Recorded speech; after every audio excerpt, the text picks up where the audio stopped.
Olá, muito bem-vindos ao podcast Rédeas para Todos. Episódio de hoje, anatomia. Há quem diga que o papel do corpo é levar a mente para passear. Eu gosto muito dessa frase. E por que devemos entender nossa estrutura óssea como propósito para montar a cavalo? Bem, a maioria dos cavaleiros não pensa nisso. E todos parecem se concentrar nos músculos. Entretanto, se os ossos estiverem no lugar certo, os músculos precisam trabalhar menos, e o que resulta numa menor tensão. E há um frequente comentário que soa como verdadeira música, que é o seguinte: estou aprendendo a montar com meus ossos. Isso é muito mais fácil, muito mais simples do que ficar flexível. Por definição, a anatomia humana é o campo da biologia responsável por estudar a forma e a estrutura do organismo humano, bem como suas partes. Então, vamos por partes. E as partes objetos do nosso estudo são pelvis e coxas, joelhos e pernas, pelvis e acima da pelvis, as costelas, pescoço e cabeça. Comecemos, portanto, com pelvis e coxas. A pelvis é a fundação do assento da equitação. É um conjunto de ossos com uma forma que lembra uma tigela sem fundo. A parte inferior da coluna é ligada na parte de trás da pelvis, no sacro. É aquele grande osso, né? Isso significa que o peso será transmitido através da coluna e o sacro. As pernas conectam nas articulações móveis do quadril que estão localizadas mais para frente na pelvis. Atrás dos ossos do assento e abaixo do cóccix, que é a última porção da coluna abaixo do sacro, estão os glúteos. Quando a pelvis está nivelada, você vai sentar sobre ambos os ossos do assento e seus glúteos.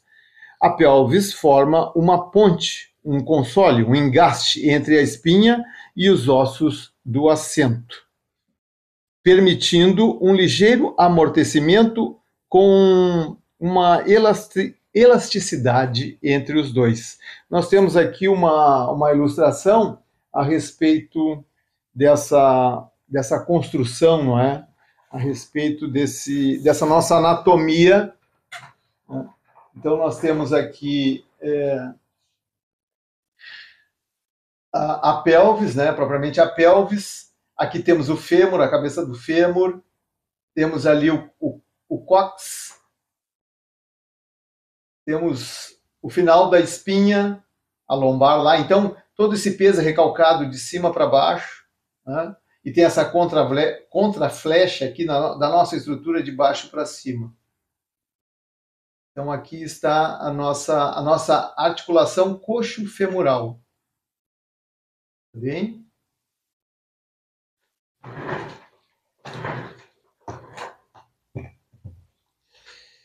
As pernas vêm até o meio da pelvis, como foi visto ali.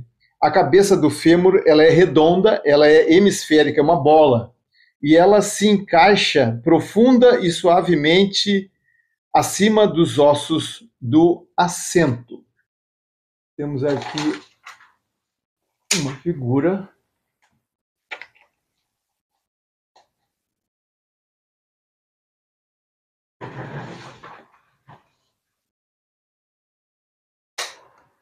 Como se encaixa ali a cabeça do fêmur. Né? Lá temos lá a cabeça do fêmur. Temos aqui a haste do fêmur. Essas duas pontas aqui são os ossos do assento, propriamente, né? Aqui onde a cabeça do fêmur se encaixa. Esse ombro do fêmur, que dá para dizer assim, ó, são os trocânters. Vamos falar a respeito agora. Lá está a grande bacia, o cóccix, o final da lombar, onde ela se encaixa. Bem?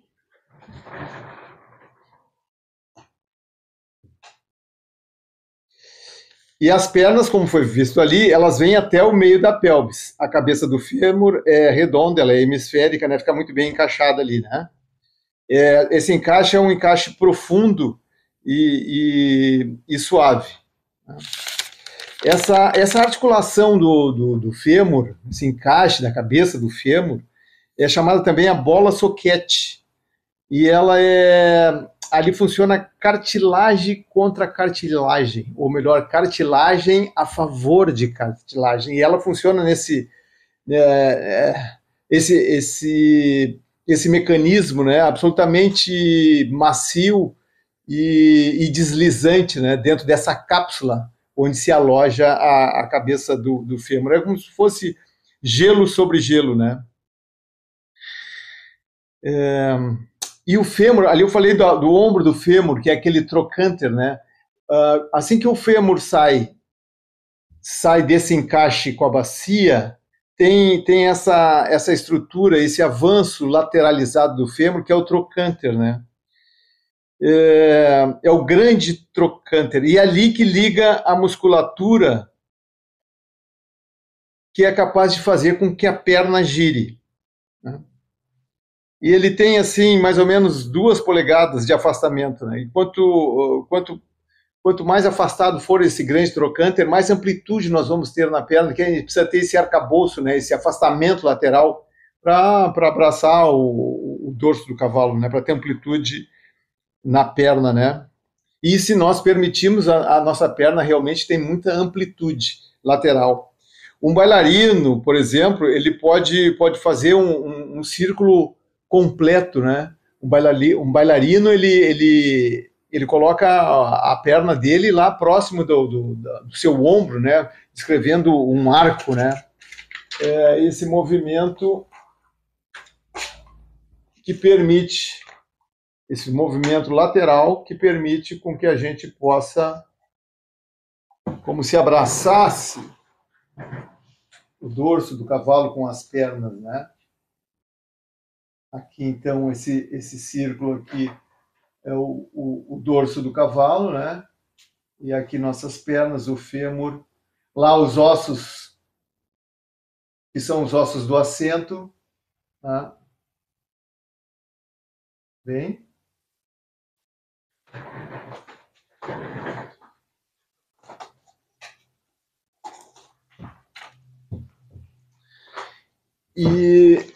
E temos aqui uma gravura a respeito do grande trocânter, né?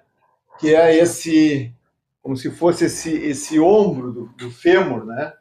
E ele engastado lá no seu alojamento, na sua cápsula, né? Ele proporciona, através da musculatura, que é tracionada, então a perna faz esse giro através pelo posicionamento do trocante, né? Por essa movimentação. Bem?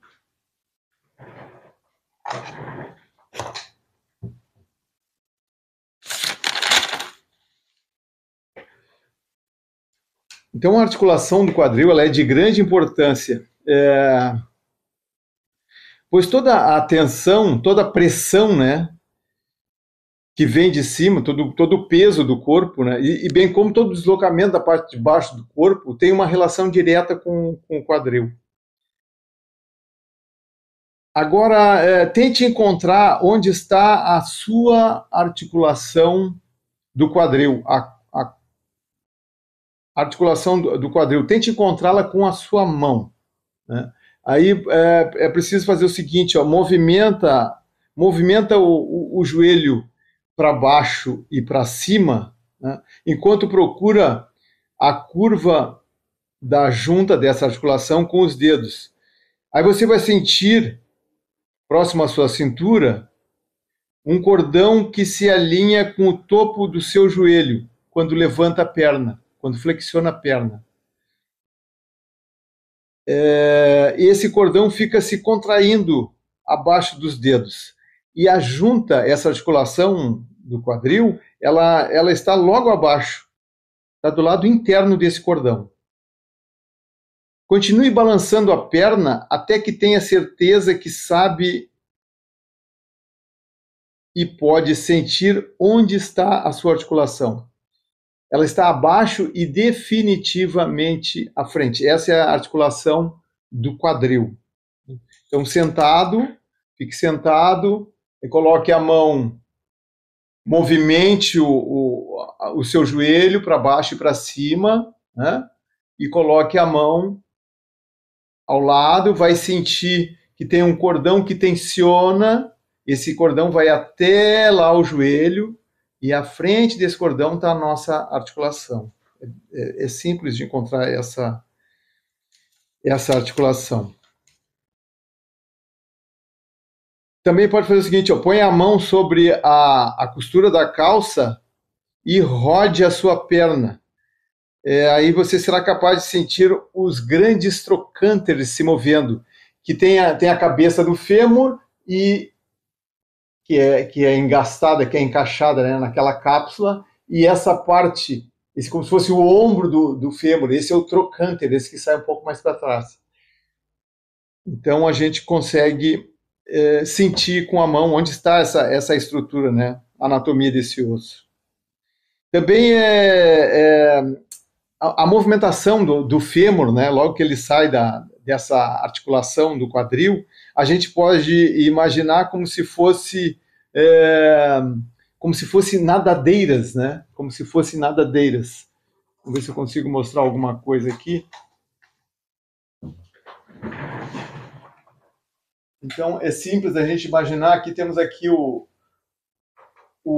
a coluna, a lombar, né? A lombar. Aqui está o quadril, o ilíaco, né?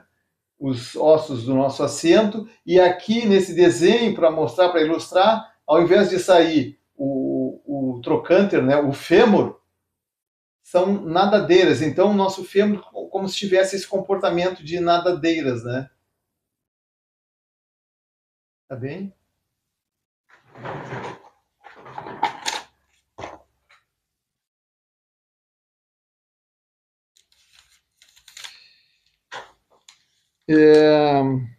Também podemos imaginar o seguinte, ó. Uma porteira, a porteira geralmente tem, ou um portão, geralmente tem duas dobradiças, a de cima e a de baixo. Então, tira a dobradiça de baixo e deixa só a dobradiça de cima, que fica aquela porteira pendurada. Nosso fêmur deve ter esse comportamento, né? E essa porteira, mesmo com uma dobradiça só, ela hang loose, né, ela pendurada, ela ainda vai funcionar. Então, é uma imagem que ajuda a ilustrar qual deve ser o comportamento do fêmur, né, nessa articulação. E a gente também pode rodar a coxa usando muito músculo e muita tensão.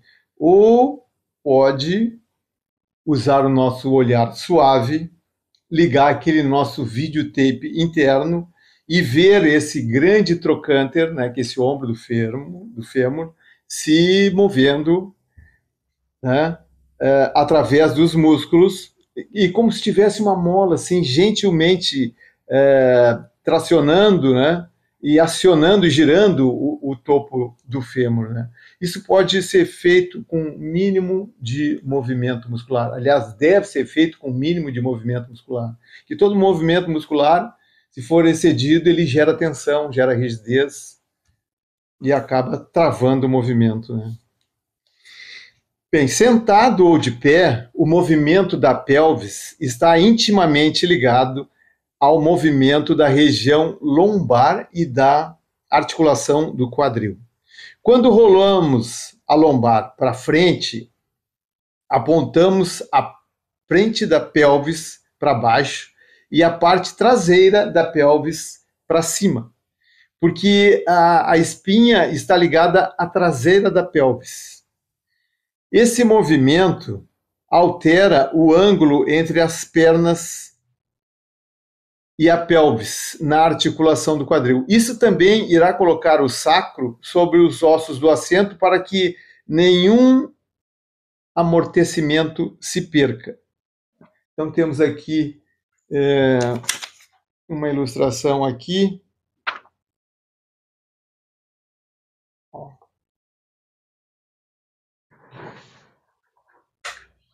Temos aqui essa figura, né, que rolou suas costas para frente, aí a ponta do quadril da pelvis é projetada para frente, os ossos do assento são projetados para trás, a nossa lombar fica como que selada, né, e há algum enrijecimento das pernas pela saída do fêmur.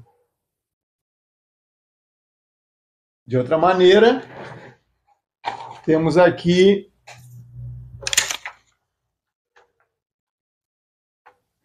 uma coluna lombar que foi rolada em outra direção. Aquela lá estava côncava, essa aqui está convexa. O que acontece?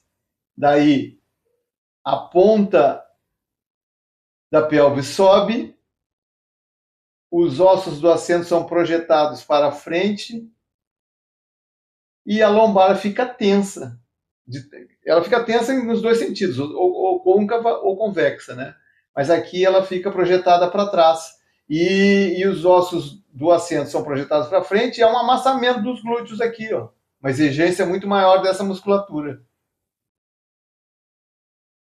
Então tivemos um rolamento para frente, um rolamento para trás da lombar, e agora vamos buscar uma lombar estabilizada, equilibrada, relaxada, macia. E é esse que deve ser o nosso posicionamento para a equitação. Uma lombar mais estabilizada, mais vertical, levemente côncava, os ossos do assento bem forrados pelos glúteos e uma pelvis equilibrada. Bem?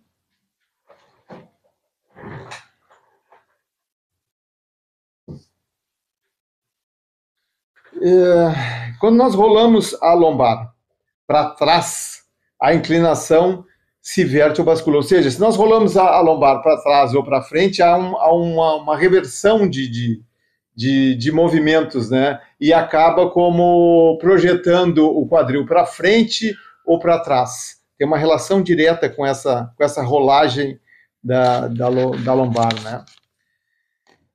Então, sentado de pé, esse movimento está tudo muito ligado com a lombar, a articulação do quadril, a pelvis, né?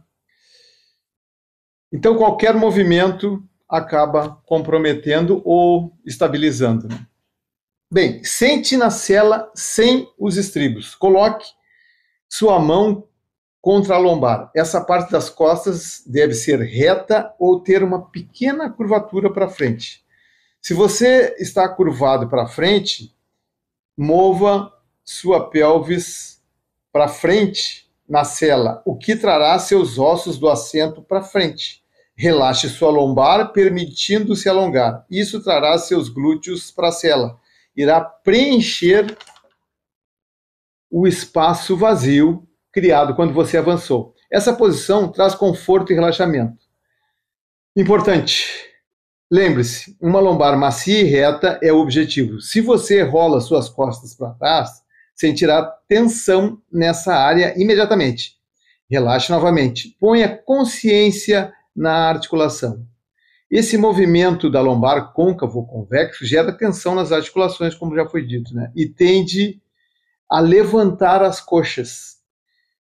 Quando rola a lombar para trás, vai sentir seu centro indo para frente e para cima. Isso ajuda a endireitar a espinha, inclina a pelvis para frente, rebaixa na frente e nivela para que você fique mais na parte de trás de seus glúteos.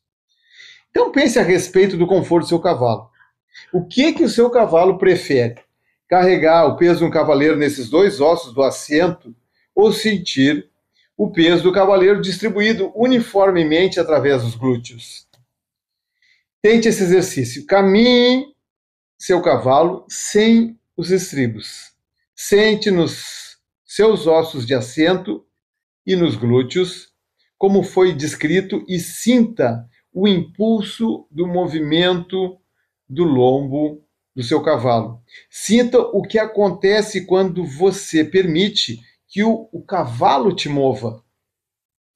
Completamente relaxado nos glúteos e nos posteriores de suas coxas. Todos os músculos de suas costas, que vão entre o seu cinturão e a sela, devem estar macios e flexíveis, inclusive os músculos do seu estômago. Não crie movimento, apenas permita o cavalo se mover. Cheque sua lombar com a mão para sentir que ela está macia e calma. E sinta se a articulação do quadril se move livremente. Muito bem, vamos falar de joelhos e pernas? Nos encontramos no canal do YouTube, no podcast Rédeas para Todos. Porque existe vida após a prova. E o Rio Grande, meu amigo, nunca mais será o mesmo.